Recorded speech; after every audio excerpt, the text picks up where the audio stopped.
Baada ya kubaini tumemkamata mtuhumiwa mmoja. Tumemkamata mtuhumiwa mmoja akiwa na simu 24 pamoja na laptop 11.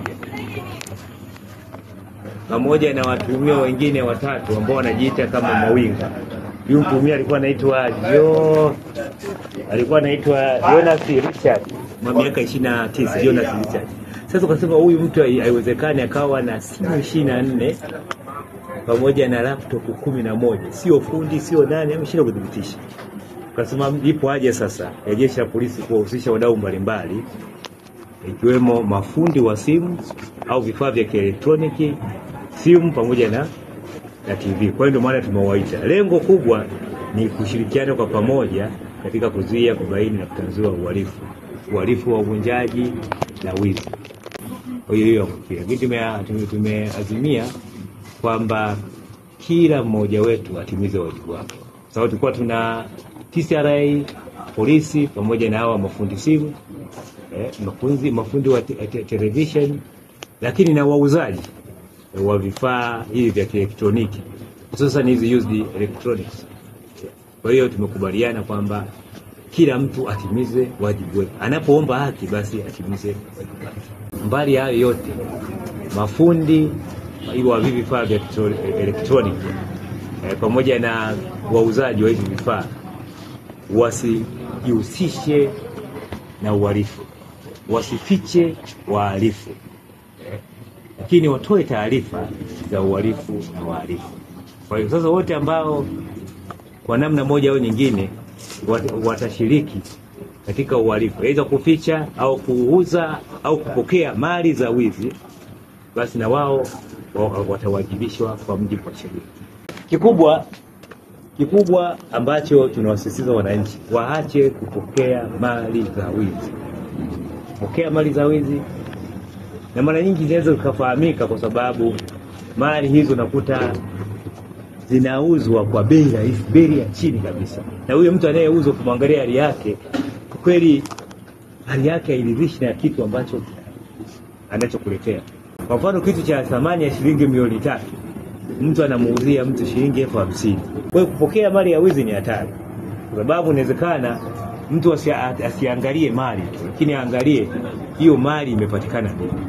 Wakati mwingine mali hiyo imepatikana kwa makosa ya kuvunja na kuiba, lakini hata mauaji na unyang'anyi kutumia silaha.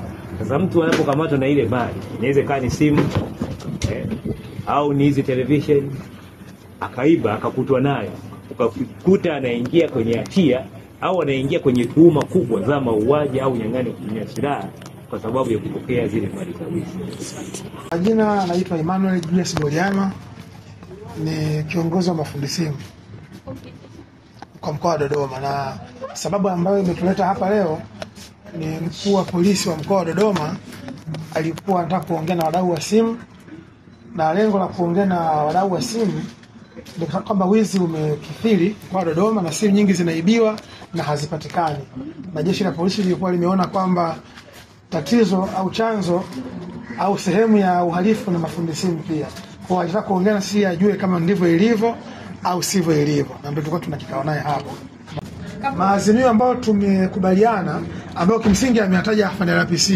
Azimio la kwanza ni kwamba yeye kama kamanda wa polisi mkoa wa Dodoma atahakikisha askari wake wanakuwa waadilifu, wanatenda haki na wanafanya kazi kwa uadilifu, kwa weledi kabisa. Lakini azimio la pili ameweka mkazo kuhusiana na ushirikiano kati ya jeshi la polisi, TCRA na mafundi simu. Na azimio la tatu afande RPC ameweka mkazo kwamba sisi wote, mafundi simu, jeshi la polisi, mapolisi, jeshi la polisi na TCRA, kila mmoja afanye kazi, kila mmoja atimize wajibu wake, afanye kazi sawa na wajibu wake ambao unamtaka afanye. Okay. Kwa majina naitwa Amina Abdueli. Mimi na miaka 5 ya kutengeneza simu. Mwizi, kila mwizi ana tabia zake. Kuna mtu anakuja ni mwizi, amevaa vizuri kwa smart. Ukimuuliza maswali anaanza kutetemeka.